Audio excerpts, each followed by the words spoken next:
حضرت یوسف علیہ السلام نے فرمایا اجعلنی علی خزائن الارض،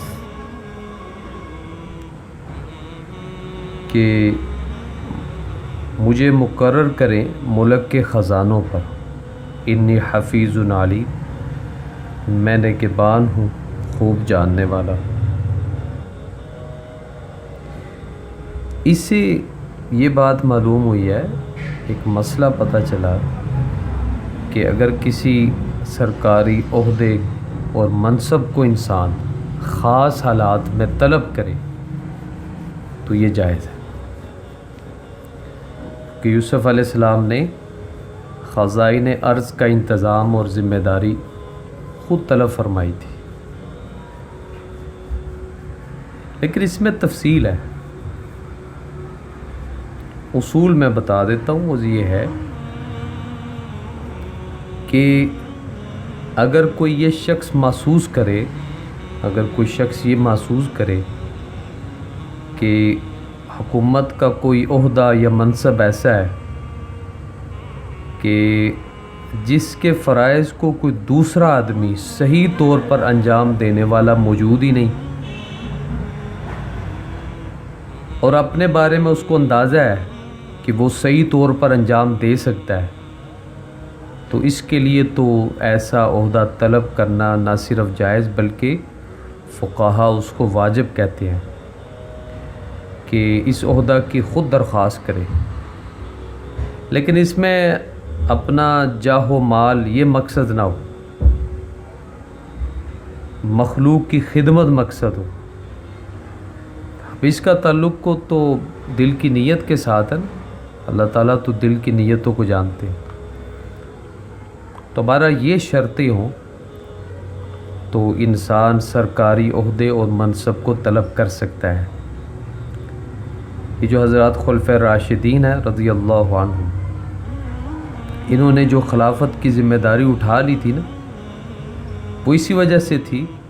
کہ یہ حضرات سمجھتے تھے کہ اس وقت ان حالات میں اس ذمہ داری کو کوئی دوسرا صحیح طور پر انجام نہیں دے سکے گا، اور حضرات صحابہ کرام رضی اللہ عنہم اجمعین، جیسے حضرت علی ہیں، حضرت معاویہ ہیں، حضرت حسین ہیں، حضرت عبداللہ بن زبیر ہیں رضی اللہ عنہم وغیرہ، ان میں جو اختلافات پیش آئے تھے نا، وہ سب اسی پر مبنی تھے۔ ان میں سے جو ہر ایک تھا نا، وہ یہی سمجھ رہا تھا کہ اس وقت خلافت کے فرائض کو میں اپنے مد مقابل سے زیادہ حکمت اور قوت کے ساتھ پورا کر سکوں گا۔ یہ جو جاہ و مال تھی نا،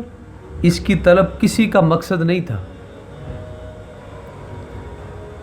تو ایک مسئلہ تو ہمیں یہاں سے یہ پتہ چلا۔ دوسرا مسئلہ یہ پتہ چلا کہ یوسف علیہ السلام نے جو مصر کا بادشاہ تھا اس کی ملازمت کو قبول فرمایا، حالانکہ وہ کافر تھا۔ تو اس سے پتہ چلا کہ کافر یا فاسق حکمران کی حکومت کا عہدہ قبول کرنا خاص حالات میں جائز ہے۔ تفصیل اصول اس مسئلہ میں یہ ہے کہ جہاں یہ معلوم ہو کہ علماء صلحاء اگر یہ عہدہ قبول نہیں کریں گے تو لوگوں کے حقوق ضائع ہو جائیں گے، انصاف نہیں ہو سکے گا، وہاں ایسا عہدہ قبول کرنا جائز بلکہ ثواب ہے۔ لیکن شرط ہے، اس میں شرط یہ ہے کہ اس عہدے میں اس انسان کو خود خلاف شرع کام کرنے پر مجبور نہ کیا جائے، خلاف شرع امور کے ارتکاب پر مجبوری پیش نہ آئے اس آدمی کو خود جس نے اس منصب کو قبول کیا ہے۔